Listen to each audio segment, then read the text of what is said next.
Having presence in our lives. మన జీవితాల్లో దేవుని సన్నిధిని కలిగి ఉంటే పరిశుద్ధత కలిగి ఉన్నట్టు అని చెప్పాను కదా. ఎవరైతే పరిశుద్ధతను కలిగినటువంటి వారో అర్హమైన పాత్రలుగా వారు ఉపయోగించబడతారు. ఎస్తేరు జీవితాన్ని ఆలోచన చేస్తే ఎస్తేరు పరిశుద్ధత కలిగిన స్త్రీ. అందుని బట్టి యూదులైన వారు ప్రమాదంలో ఉన్నప్పుడు దేవుడు ఎవరిని వాడుకున్నాడు? దేవుడు ఎవరిని వాడుకున్నాడు? ఎస్తేరును వాడుకున్నాడండి. యూదుల ప్రమాదంలో ఉన్నప్పుడు ఎస్తేరుని దేవుడు వాడుకున్నాడు. ఎందుకో తెలుసు, ఎస్తేరును వాడుకోవడానికి ప్రధానమైన రీజన్ ఏంటంటే ఎస్తేరు పరిశుద్ధమైనటువంటి జీవితాన్ని జీవిస్తుంది. అందుని బట్టి దేవుడు యూదా జాతిని సంరక్షించడానికి, యూదా జాతిని కాపాడడానికి దేవాదేవుడు ఎస్తేరును వాడుకున్నాడు. నా ప్రియ దేవజనాగమా, దేవాదేవుడు నిన్ను వాడుకోవాలి అంటే నీ జీవితంలో కూడా దేవుని యొక్క సన్నిధిని కలిగి ఉండాలా, పరిశుద్ధతను కలిగి ఉండాలా.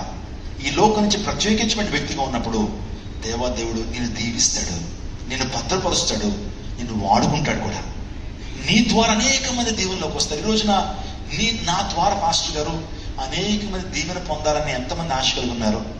నేను 2 రకాల ప్రార్థన చెప్తాను. ఒకటి ఏంటంటే లార్డ్ బ్లెస్ మీ, అదొక రకమైన ప్రార్థన. రెండోది మేక్ మీ ఎ బ్లెస్సింగ్. మీరు ఏ ప్రార్థన చేయాలనుకుంటారు? రెండూ చేయండి, తప్పేముంది. ఫస్ట్ అడగండి, ప్రభువా నన్ను దీవించండి. It's a good prayer. Jabez ప్రార్థన చేశాడు, ప్రభువా నిశ్చయముగా నన్ను దీవించి అన్నాడు కదా. రెండో ప్రార్థన చెప్పనా? మేక్ మీ బ్లెస్సింగ్, నన్ను దీవెనకరంగా మార్చండి. నేను ఉదయాన్నే చేసే ప్రార్థన ఇదే. అయ్యా బయటకు వెళ్తున్నాను, అనేక మందిని కలుస్తాను, అనేక కుటుంబాల్లోకి స్టెప్ ఇన్ అవుతాను, అనేక మంది కౌన్సిలింగ్ చేస్తాను, ఫోన్లు మాట్లాడతాను. ఈ ఉదయం నేను ఎవరితో మాట్లాడతానో, ఎక్కడైతే ప్రీచ్ చేస్తానో, ఎవరికైతే షేక్ హ్యాండ్ ఇచ్చి వారి కోసం ప్రార్థన చేస్తానో, వారి మీద నెత్తి మీద చేసి ప్రార్థన చేస్తానో, దే మస్ట్ బి బ్లెస్డ్. వారు దీవించబడాలి త్రూ మీ.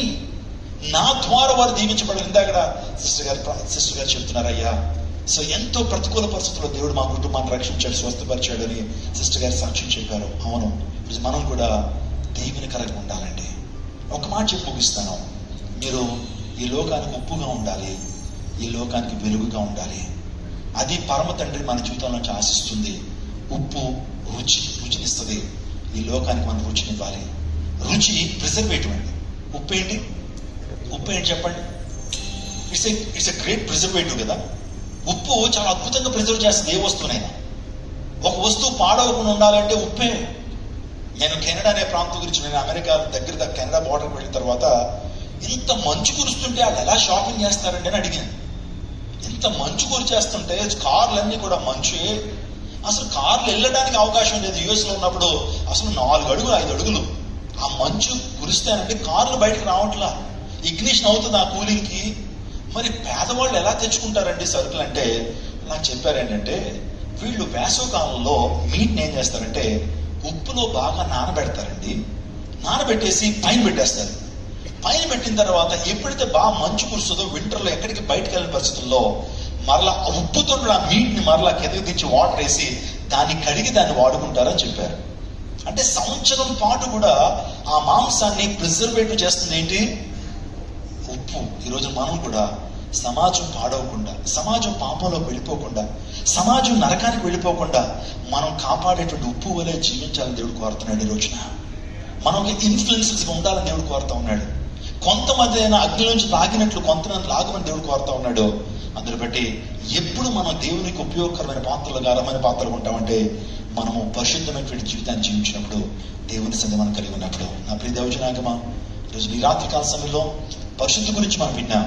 నేను మీకు దేవుడిని ఉన్నట్టుకు ఐగుప్తు దేశం నుంచి మిమ్మల్ని రప్పించిన యెహోవానగు నేను పరిశుద్ధుడు కనుక మీరు కూడా పరిశుద్ధంగా ఉండండి.